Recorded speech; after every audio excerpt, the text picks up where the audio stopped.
Good morning. जी हाँ, standing wave moving notes model के इस 11th एपिसोड में आप सबका स्वागत है।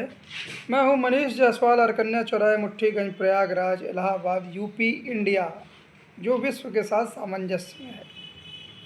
खैर दोस्तों, हमने अपने पिछले एपिसोड्स में शो करने की कोशिश की कि कैसे अगर कोई फील्ड है, मान लीजिए ग्रेविटेशनल फील्ड, जैसे हमने यूनिवर्स की जो फील्ड मतलब बनाने की कोशिश की, सारा मास और एनर्जी हमने यूनिवर्स की शुरुआत में एक पॉइंट पे रख दिया था और उस पॉइंट के आगे फील्ड भी नहीं थी। फिर कैसे मास जो सरफेस से उसकी इंटरनल एनर्जी के बूते वो जैसे जैसे वो मास एक तरह से उस पॉइंट को छोड़ता गया और इंटरनल एनर्जी की कीमत पर फील्ड एक तरह से डेवलप हुई, जिसको हमने कहा ग्रेविटेशनल फील्ड डेवलप हुई। फिर बाकी आगे के और प्रोसेस हो गए। खैर, हमने ये भी बताया पिछले एपिसोड में कि इस फील्ड में जो डेवलप हुई, फॉर एग्जांपल ये अर्थ है तो अर्थ के अराउंड फील्ड है, क्या है, ग्रेविटेशनल फील्ड। तो इसमें एक एनर्जी छुपी हुई है, वो हम कोई भी एक मास रख दें, पॉइंट मास,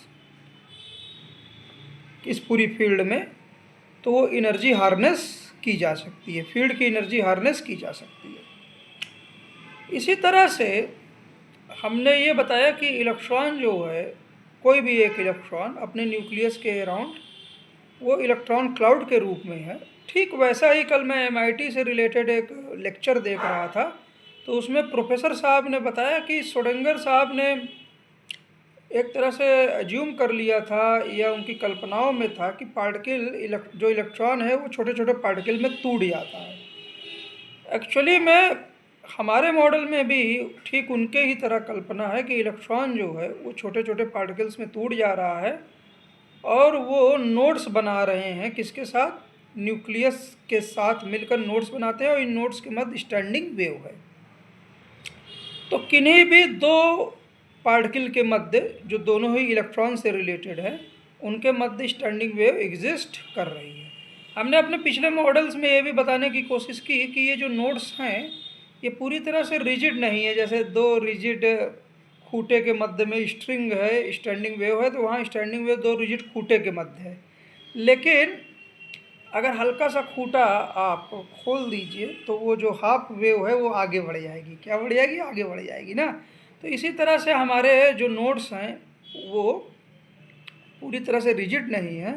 और हमने स्पिन के लिए बताया कि ये नोड्स फ्लक्चुएट भी करते हैं, और फ्लक्चुएट करने का मुख्य कारण मास एनर्जी कन्वर्जेंस है और कन्वर्जन है, जहाँ स्टैंडिंग वेव की एनर्जी नोड्स के मासेस में, मास से स्टैंडिंग वेव में, प्लस एक पार्टिकल जो नोड की तरह काम कर रहा है उसके इधर भी स्टैंडिंग वेव, इधर भी स्टैंडिंग वेव ना, और नोड्स स्वयं फ्लक्चुएट हो रहे हैं।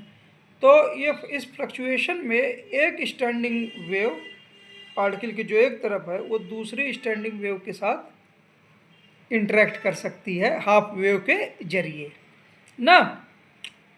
हमने एक एपिसोड में ये भी बताने की कोशिश की कि जो अगर दो पार्टिकल के बाद स्टैंडिंग वेव है, इलेक्ट्रोमैग्नेटिक स्टैंडिंग वेव है, तो आप उसकी एनर्जी भी हार्नेस कर सकते हैं। हाँ, कोई भी अगर एक बहुत ही मतलब ऐसा चार्ज ले आइए बहुत छोटा, उस स्टैंडिंग वेव में रख दीजिए, तो जब ऑसिलेशन सबके इलेक्ट्रिक फील्ड ऊपर की तरफ होंगी तो आप एनर्जी हार्नेस कर लेंगे, और खटाक से पार्टिकल को नीचे कर लीजिए अपने हाथों से, तो फिर वो एनर्जी भी हार्नेस कर लेंगे।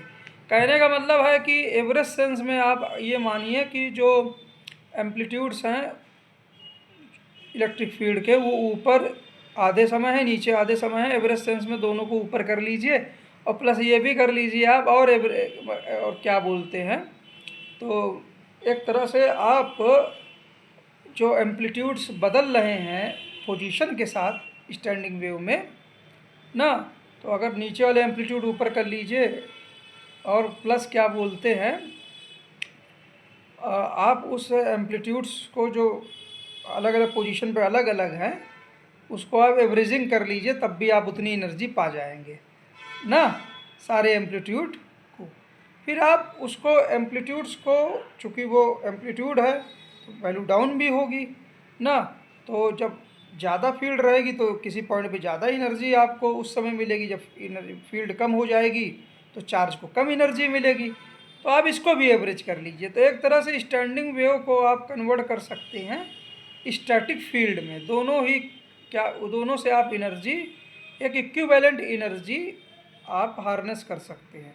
ग्रेविटेशनल फील्ड में मास के जरिए कर सकते हैं, इलेक्ट्रोस्टैटिक फील्ड है अगर तो एक चार्ज के जरिए कर सकते हैं, और स्टैंडिंग वेव है जो कहीं ना कहीं क्या बोलते हैं, दो हाफ वेव से बनी है और इलेक्ट्रोमैग्नेटिक वेव्स से बनी है, इलेक्ट्रोमैग्नेटिक ऑसिलेशन से बनी है, तो उसको भी आप एक तरह से स्टैटिक फील्ड में तब्दील कर सकते हैं और उतनी ही एनर्जी पा सकते हैं ना। तो यहाँ से इस मॉडल के जरिए हमने ये शो करने की, यहाँ तक हम लोग पहुँचे थे। अब हमने जैसे कि एक अपने एपिसोड में फोटो इलेक्ट्रिक बैलून्स की बात की थी कि जब इलेक्ट्रॉन मान लीजिए हायर ऑर्बिटल में है तो उसके पार्टिकल्स क्लाउड की तरह टूटे हुए हैं और न्यूक्लियस सेंटर में है और ये सब नोड मिला के स्टैंडिंग वेव रखी हैं। जैसे ही इस हायर ऑर्बिटल से लोअर ऑर्बिटल में इलेक्ट्रॉन आएगा तो स्टैंडिंग वेव की एनर्जी कम हो जाएगी। एक्स्ट्रा एनर्जी हमने बताया कि वो फोटॉन में, ट्रेवलिंग फोटॉन में निकल जाएगी। अरे भाई फोटॉन कैसे बन जाएगा? अरे दो नोड्स के मध्य स्टैंडिंग वेव है, और अगर नोड्स क्या हो जाए, एक नोड खुल जाए, तब नोड्स अगर खुल जाए, तो इसी तरह से इलेक्ट्रॉन क्लाउड है, उनके मध्य स्टैंडिंग वेव है। अगर वो नोड्स पार्शली खुल जाए और पार्टिकल्स के मध्य, दो पार्टिकल के मध्य एक इलेक्ट्रॉन तो कई पार्टिकल्स में ब्रेक हो रहा है, लेकिन एक पार्टिकल के अगल बगल जो भी स्टैंडिंग वेव है उस नोड्स हमारा फिक्स तो है नहीं, पूरी तरह से रिजिड तो है नहीं, तो इसलिए मास एनर्जी कन्वर्जन से वो क्या बोलते हैं, एक तरफ की स्टैंडिंग वेव दूसरी तरफ की हाफ वेव से इंटरेक्ट कर सकती है। ये पूरा सिस्टम मतलब जहाँ जहाँ भी इलेक्ट्रॉन के पार्टिकल्स है फैला हुआ है। तो जब हायर ऑर्बिटल से लोअर ऑर्बिटल में आएंगे तो हायर स्टैंडिंग वेव एनर्जी से लोअर स्टैंडिंग वेव एनर्जी में आ जाएंगे, तो एक्स्ट्रा एनर्जी में कहाँ से निकलेगी? कुछ नोड्स या बहुत सारे नोड्स एक साथ एक सिनर्जी में आप ओपन कर दीजिए। जैसे रस्सी में स्टैंडिंग वेव बनी हुई है दोनों खूंटों की तरफ, एक खूंटे को हल्का सा क्या करिए आप, खूंटा मान लीजिए गायब हो गया, तो हाफ वेव क्या हो जाएगी, आगे बढ़ जाएगी ना।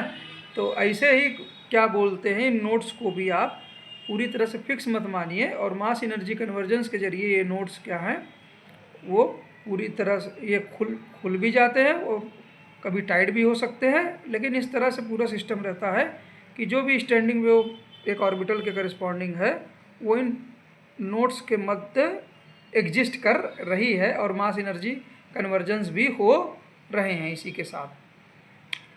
तो इस फ्लेक्सिबिलिटी की वजह से जब हायर स्टैंडिंग वेव मतलब हायर ऑर्बिटल से लोअर एनर्जी के स्टैंडिंग वेव में आते हैं तो फोटॉन रिलीज हो जाता है। फोटॉन को आप एक तरह से मानिए कि फोटॉन कैसा है, कैसा है, एक प्लेन वेव के पैकेट की तरह मान लीजिए आप फोटॉन को। अभी मान लीजिए कोई प्लेन वेव जा रही है तो उसमें क्या है कि एक पैकेट है और वो जो फोटॉन है उसकी एक फ्रीक्वेंसी है, उसकी वेवलेंथ है और वो सीधा सीधा वो जा रहा है। ठीक है ना, यहाँ तक तो हमने चीज़ें समझाने की कोशिश की।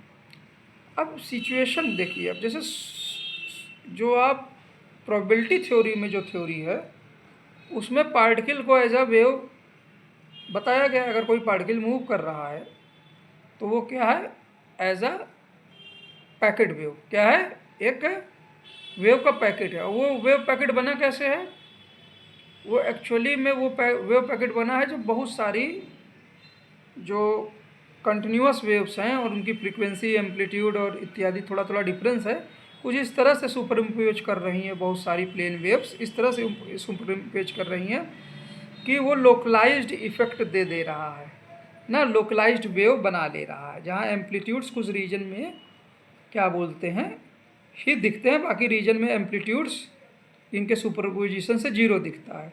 और पार्टिकल जिस हिसाब से समय के साथ मूव करता है तो उसी के साथ ये वेव पैकेट ना, ये क्या बोलते हैं, समय के साथ वो भी मूव करता है।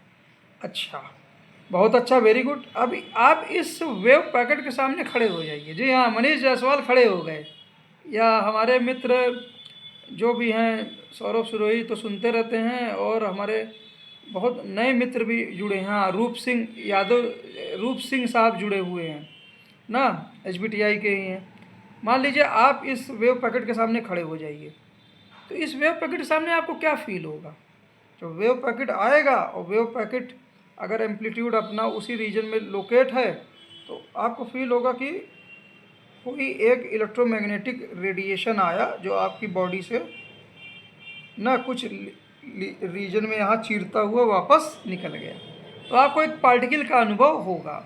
बाकी उसके आगे पीछे कुछ नहीं अनुभव होगा, क्योंकि ओवरऑल जो एम्पलीट्यूड्स क्या हैं, जीरो हैं। क्या हैं? जीरो हैं। इसी तरह से उसका उल्टा सोचिए कि जो चीज़ ज़ीरो है उसके पीछे आप बहुत सारी इन्फिनाइट प्लेन वेव्स क्यों ढूंढ रहे हैं? मतलब जो आप किसी पार्टिकल के करस्पॉन्डिंग आप बहुत सारी प्लेन वेव्स ढूंढ रहे हैं, अलग अलग थोड़ी थोड़ी बदलती हुई फ्रीक्वेंसी, वेवलेंथ और एम्पलीट्यूड्स के साथ। तो आप ऐसा क्यों सोच रहे हैं? आप जब उसके सामने, पार्टिकल के सामने खड़े होंगे, तो आपको बस वही जो वेव ग्रुप है वो एक जब पार्टिकल की तरह फील होगा। आपको उसके आगे और पीछे कोई भी किसी भी तरह की वेव फील नहीं होगी, किसी भी तरह की वेव फील नहीं होगी, क्योंकि टोटल एम्पलीट्यूड तो बाकी रीजन में जीरो है कि नहीं है? और जो वो पार्टिकल है वो क्या है, किससे बना है वो पार्टिकल? मान लीजिए वो इलेक्ट्रॉन ही था, मान लीजिए वो एटम था। वो क्या था? एटम था।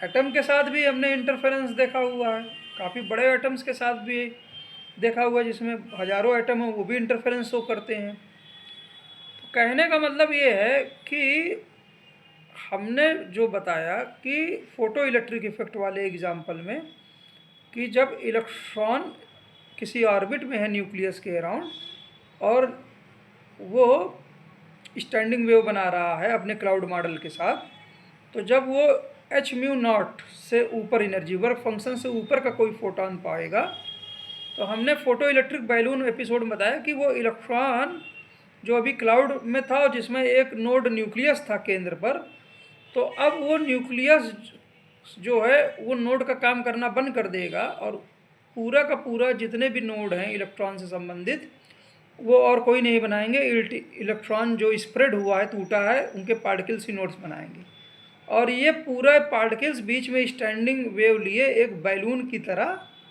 जब न्यूक्लियस से फ्री हो जाएंगे, तो वो फ्री इलेक्ट्रॉन के तौर पे निकलेंगे। h/μ0 के आगे अगर एक्स्ट्रा फ्रीक्वेंसी का हमने फोटॉन दिया है, तो जो एक्स्ट्रा एनर्जी फोटॉन की रहेगी h/μ0 के ऊपर, वो एक्चुअली में काइनेटिक एनर्जी बैलून के इस बैलून के काइनेटिक एनर्जी में बदल जाएगी ना। तो इस बैलून को देखिए, जो बैलून जैसे अभी फोटो इलेक्ट्रिक इफेक्ट के कारण एक काइनेटिक एनर्जी लिए हुआ इलेक्ट्रॉन जस्ट एटम से निकला है, इसको हमने क्या कहा? ये इलेक्ट्रॉन कई पार्टिकल्स में टूटा है, इनके मध्य स्टैंडिंग वेव है, और ये एक तरह से बैलून की तरह है ना। तो इनके मध्य क्या है? स्टैंडिंग वेव है। इस तरह से आप फील करिए, और ये फ्री इलेक्ट्रॉन है, और इसकी वेलोसिटी v है, काइनेटिक एनर्जी k है। अब आप मान लीजिए कि एटम से आया ही नहीं था, फ्री इलेक्ट्रॉन था। तो फ्री इलेक्ट्रॉन था, तो आपने उसको कैसे रिप्रेजेंट किया था? Infinite number of plane waves के सुपरइम्पोजिशन से, लोकलाइज्ड ग्रुप वेव से आपने एक वेव पैकेट के रूप में रिप्रेजेंट किया था। लेकिन उसी चीज़ को हमने कैसे अपने मॉडल में बताया कि इलेक्ट्रॉन छोटे छोटे पार्टिकल्स में ब्रेक है, और उनके मध्य स्टैंडिंग वेव है, और ये जो स्टैंडिंग वेव लिए हुआ सिस्टम है, ये v स्पीड से मूव कर रहा है ना। एक्चुअल में जब आप इस इलेक्ट्रॉन के सामने खड़े होंगे, तो आप किसी भी प्रकार की जितनी भी प्ले वेव्स हैं एजम्पशन वाली, क्या बोलते हैं, आप किसी को नहीं फील करेंगे, क्योंकि सबका सम जीरो है। रियलिटी क्या फील करेंगे? फील आप वही इलेक्ट्रॉन को फील करेंगे। क्या करेंगे? इलेक्ट्रॉन को ही फील करेंगे ना। तो आप इन नोट्स को भी भूल जाइए। एक्चुअली में स्टैंडिंग वेव वेलोसिटी v से मूव कर रही है। स्टैंडिंग वेव जो पार्टिकल्स के मध्य स्टैंडिंग वेव है, वो वेलोसिटी v से मूव कर रही है। समझ रहे हैं कि नहीं? और स्टैंडिंग वेव किससे बनी है? इलेक्ट्रोमैग्नेटिक ऑसिलेशन से बनी हुई है। वही इलेक्ट्रोमैग्नेटिक ऑसिलेशन जो लाइट में भी होते हैं। और आइंस्टीन के अनुसार जो लाइट है, फोटॉन है, वो इलेक्ट्रोमैग्नेटिक रेडिएशन है, उसका पैकेट है ना, समझ रहे हैं। और लाइट की स्पीड हमेशा क्या रहती है, फिक्स रहती है, माइक की स्पीड फिक्स रहती है।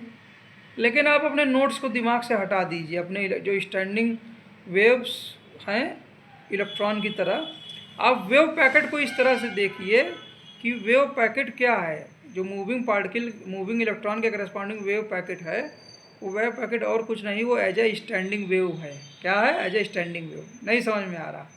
बहुत सारी प्लेन वेव्स अलग अलग फ्रिक्वेंसी और वेवलेंथ और एम्पलीट्यूड्स की जब सुपर इम्पोज करेंगी तो एक रीजन में आपको एक वेव पैकेट मिल जाएगा। क्या मिल जाएगा? एक वेव पैकेट। और वो वेव पैकेट पार्टिकल की स्पीड के जरिए वो आपको आगे मूव होता दिखेगा। लेकिन आप ये भी कल्पना कर सकते हैं कि इस तरह से बहुत सारी जो वेव्स हैं, इस तरह से ये सारी प्लेन वेव इस तरह से वो सुपर इम्पोज करें कि वो वेव पैकेट बहुत स्लो मूव करे या मूव ही ना करे, इन्फिनिटली स्लो मूव करे। तब क्या होगा? तब आपको पार्टिकल रेस्ट पे लगेगा। क्या लगेगा? रेस्ट पे लगेगा कि नहीं लगेगा?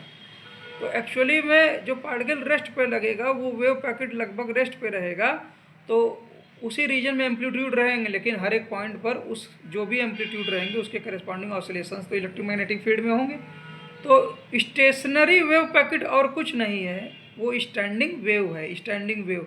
और स्टेशनरी वेव पैकेट आप कल इसको कैसे, स्टेशनरी वेव पैकेट का एग्जांपल क्या है? इलेक्ट्रॉन जो ऑर्बिटल में होता है, इलेक्ट्रॉन जो ऑर्बिटल में है वो स्टेशनरी वेव पैकेट है। ठीक है, जब इलेक्ट्रॉन छोड़ देगा एटम तो वो वेव पैकेट मूव कर रहा है। तो मतलब क्या मूव कर रहा है? स्टैंडिंग वेव मूव कर रहा है। तो एक ही चीज़ों को, जो मूविंग वेव पैकेट को आप सीधा सीधा स्टैंडिंग वेव मूव कर रही है, इस तरह से आप देखने की कोशिश कीजिए। और ना उसके आगे कुछ है ना उसके पीछे कुछ है। और नोट्स को कुछ समय के लिए भूल जाइए। एक इलेक्ट्रॉन जो स्टैंडिंग वेव के रूप में मूव कर रहा है, बहुत सारे छोटे छोटे पार्टिकल उसमें नोट्स बना रहे हैं, उनको भूल जाइए। आप उसके सामने खड़े होइए तो आपको क्या स्टैंडिंग वेव आती हुई, एक मूविंग स्टैंडिंग वेव जो इलेक्ट्रॉन की स्पीड से मूव कर रही है, वो आपको लगेगा कि आ रही है। और वही चीज़ आप फील भी करेंगे उसके ऑसिलेशन में भी ना। केवल जब तक वो पास होगा तभी तक आप फील करेंगे, जब चला जाएगा तो कुछ नहीं फील करेंगे। समझ में आ रही कि नहीं बात? तो एक तरह से ये जो मूविंग पैकेट है ये कुछ और नहीं है, ये मूविंग स्टैंडिंग वेव है। ठीक है, मूविंग स्टैंडिंग वेव है। और जब भी ये मूविंग स्टैंडिंग वेव कहाँ आएगी? डबल स्लिट के पास आएगी। तो ये मूविंग स्टैंडिंग वेव किससे बना? इलेक्ट्रोमैग्नेटिक रेडिएशन से बना है। वो अपना नेचर चेंज कर देती है, वो अपना नेचर चेंज कर देती है, मतलब अपना ओरिएंटेशन चेंज कर देती है। और वो एक तरह से उसके नोड्स चूँकि फ्लेक्सिबल हैं ना, इसमें पार्टिकल नोड्स बना रहे हैं। अब पार्टिकल पे आ जाइए। ये पार्टिकल हमने पहले ही बताया अपने मॉडल में, ये फ्लेक्सिबल है, मास एनर्जी कन्वर्जन भी इनमें होते रहते हैं, स्टैंडिंग वेव से मास, मास में इसमें। और एक पार्टिकल के दोनों तरफ की स्टैंडिंग वेव आपस में इंटरेक्ट भी करती रहती है, हाफ वेव इधर से उधर पास भी होती रहती है ना। तो कुल मिला के सभी कुछ क्या है? एक तरह से स्टैंडिंग वेव है।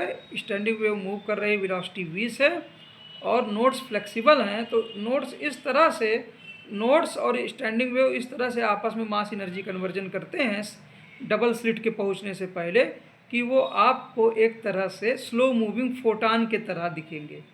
अगर आप फोटान को एज अ प्लेन वेव मान लीजिए, प्लेन वेव का एक पैकेट मान लीजिए, तो एक तरह से स्टैंडिंग वेव जो है इलेक्ट्रॉन एक स्टैंडिंग वेव की तरह है। और वो नोड्स चूँकि मास एनर्जी कन्वर्जन के लिए फ्री हैं, फ्लेक्सिबल हैं, तो डबल स्लिट के अनुसार वो अपना नेचर चेंज कर लेंगे और वो स्टैंडिंग वेव एक तरह से प्लेन वेव की तरह दिखने लगेगी। जैसा पिछले एपिसोड बताया कि वो फोटान तरीके क्या बोलते हैं, वेव पैकेट में कन्वर्ट हो जाएगी। तो इलेक्ट्रॉन संबंधित जो स्टैंडिंग वेव है, मूविंग स्टैंडिंग वेव, वो फोटान के तरीके एक वेव पैकेट में कन्वर्ट हो जाएगी, और जिससे हम डबल स्लिट रिजल्ट हम देखते हैं। सिंगल फोटान एक्सपेरिमेंट में इंटरफेरेंस जो देखते हैं वो सिंगल इलेक्ट्रॉन में भी देखते हैं। इसलिए देखते हैं क्योंकि single electron as a moving standing wave वो स्लिट पे पहुँचते पहुँचते नोड्स और क्या बोलते हैं, नोड्स और स्टैंडिंग वेव आपस में इस तरह से मास एनर्जी कन्वर्जन होता है कि एक तरह से वो स्लो मूविंग फोटान में कन्वर्ट हो जाता है। सारी कैरेक्टरिस्टिक फोटान की रहेगी, बस वो फोटान जो रहेगा वो क्या रहेगा, थोड़ा सा स्लो मूव करेगा। आपको ये कैसी बात, फोटान तो कभी भी स्लो मूव कर ही नहीं सकता है। अरे स्लो मूव कर सकता है, और ये स्लो मूव कर रहा है ना, तो इसीलिए तो उसमें मास आ जाता है। अगर फोटान को किसी तरह से हम, फोटान की अपनी एक एनर्जी होती है, लाइट की स्पीड से मूव करता है, अगर वो स्लो मूव करने लगे तब क्या उसमें मास आ जाएगा? इस प्रश्न पे आपको हम छोड़ते हैं। तो उम्मीद है ये एपिसोड आप लोगों को पसंद आया होगा। तो ये क्या बोलते हैं, इस एपिसोड का नाम क्या रख दें? इसको आप रख दें कि wave packet as moving standing wave, wave packet as moving standing wave. इसी तरह से जो फील्ड है, ग्रेविटेशनल फील्ड की तुलना हमने स्टैंडिंग वेव से कर दी थी, दोनों को ना, फील्ड से भी एनर्जी हार्नेस कर सकते हैं, उससे भी। आप कुछ मत करिए, जो स्टैंडिंग वेव है उसके ऑसिलेशंस को एवरेज कर लीजिए, और एवरेज करने के बाद वहीं पे रोक दीजिए, तो उतनी ही एनर्जी आपको मिल जाएगी। तो इसी तरह से आप ग्रेविटेशनल फील्ड जो है, ग्रेविटेशनल फील्ड आप उसी तरह से, एक तरह से क्या बोलते हैं उसको, एक तरह से स्टैंडिंग वेव को आपने जैसे यहाँ फ्रीज किया, उसी तरह से किसी एक स्टैंडिंग वेव को आप फ्रीज कर दीजिए। स्टैंडिंग वेव जा रहे उसको फ्रीज कर दीजिए ना। हमने फ्रीज ही तो किया था जब एवरेज कर दिया था सारे ऑसिलेशंस को ना, समय के अनुसार। तो उसी तरह इसको फ्रीज कर दीजिए आप स्टैंडिंग वेव को, तो आपको क्या मिल जाएगी, आपको ग्रेविटेशनल फील्ड या इलेक्ट्रोस्टैटिक फील्ड भी मिल जाएगी। उम्मीद है ये एपिसोड आप लोगों को पसंद आया होगा। जय हिंद, जय भारत, जय विश्व। हाँ, डोनाल्ड ट्रंप साहब की मेहनत काफ़ी मतलब रंग लाई, और गजा में जो एक लॉन्ग स्टैंडिंग सीज फायर था, जिद्दी आदमी है ट्रंप साहब, ठान लेते हैं तो ठान लेते हैं। तो गजा के में जश्न हुआ है, इजराइल में भी जश्न हुआ है, दोनों सभी लोगों को बधाई। नोबेल प्राइज़ इस बार तो नहीं, लेकिन अगली बार तो ट्रंप साहब को मिलते दिख ही रहा है। और भी लोगों का जो भी सहयोग है, टॉनी ब्लेयर साहब या और भी लोग, इंडिया भी कहीं होंगे, और भी लोग होंगे। और उम्मीद है ये शांति एक दिन रसिया यूक्रेन युद्ध तक भी पहुँचेगी। चलिए मिलते हैं नेक्स्ट एपिसोड में।